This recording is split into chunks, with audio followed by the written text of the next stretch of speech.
Alors, chers amis, ce matin, nous sommes dans le psaume 77. Bientôt, on termine pour le mois de juin. Et je vous signale ici que après le mois de juin, nous allons mettre une petite pause pour les mois de juillet et août à nos méditations quotidiennes par YouTube. On va maintenir quelque chose sur le groupe WhatsApp. Donc, rendez-vous là-bas à partir du 1er juillet. Mais nous voici aujourd'hui le psaume 77, et c'est un bon psaume, le psaume 77, parce que nous avons affaire à une problématique qui est soulevée souvent, je pense, dans notre génération. Il y a d'abord la question qui se pose à partir du verset 5. Il a l'esprit abattu, verset 4, à ça qui est écrit. Il n'arrive pas à dormir, le verset 5. Quel est son problème? Verset 8. L'abandon du Seigneur va-t-il durer toujours? Il semble que le Seigneur est loin du psalmiste. Il n'arrive pas donc, à ressentir la présence de Dieu. Son amour, verset 9, serait-il épuisé à jamais? Sa parole va-t-elle pour toujours rester sans suite? Pourquoi le Seigneur n'agit pas dans notre génération? Dieu a-t-il oublié de manifester sa faveur? A-t-il dans sa colère éteint sa compassion? Et ça c'est une question qui se lève souvent parce que nous avons dans notre génération aussi le danger de penser que nous voulons voir Dieu à l'œuvre dans notre génération. Si on ne voit pas des grands prodiges, des grands signes dans notre génération, alors peut-être Dieu n'est pas là pour finir. Peut-être Dieu est moins fiable. Si nous voulons avoir vraiment de la valeur dans notre vie chrétienne, souvent nous réclamons que Dieu doit agir de manière extraordinaire dans notre génération. Mais ce n'est pas le cas.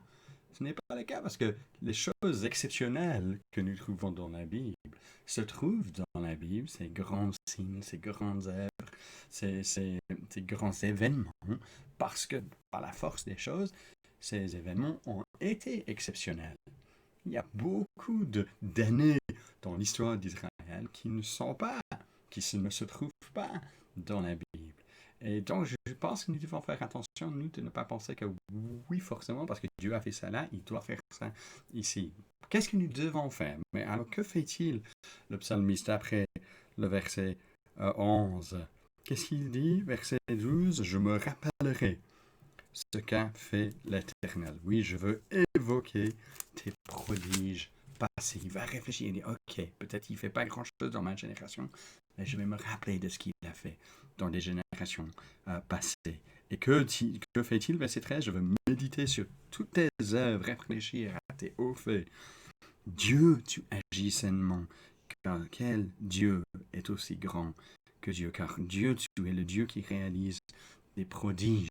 Et ensuite, il fait tout un listing des prodiges, la traversée de la mer Rouge, les plaies en Égypte, l'exode lui-même, et d'autres événements du passé, des grands événements du salut, de délivrance, là où Dieu, le Seigneur a agi. Et donc, en se faisant, donc, il se rappelle de ce Dieu qui est donc digne de sa confiance. Il se rappelle que non, Dieu n'est pas loin de son peuple, ni donc de lui, Asaph. Et bien entendu, lui, il n'avait que un certain nombre d'événements. Nous, de notre position en 2020, nous pouvons aussi réfléchir en arrière en disant, mais quelles sont les œuvres accomplies par le Seigneur dans le passé? Et tout ce que Asaph n'a pas connu, qu'est-ce qu'il n'a pas connu? Il n'a pas connu l'exil, il n'a pas connu le retour d'exil, il n'a pas connu l'incarnation de Jésus-Christ, il n'a pas connu le ministère de Jésus, ses signes opérés qui attestaient sa divinité, sa puissance. Il n'a pas connu les paroles puissantes de Jésus, il n'a pas connu ultimement la crucifixion, la résurrection de Jésus-Christ, l'ascension de Jésus-Christ, la venue de l'Esprit, et ensuite la proclamation de la bonne nouvelle jusqu'aux extrémités de la terre dans le livre des Actes. Tout cela, ce sont des œuvres, des grands prodiges de Dieu qui n'a opéré. Et donc nous pouvons dire, oui, toi, tu es le Dieu, verset 15, qui réalise des prodiges. Ça, c'est notre Dieu.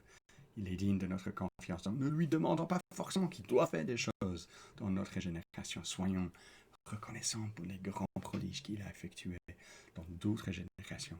Et il est digne donc de notre confiance. Bonne journée, mes amis.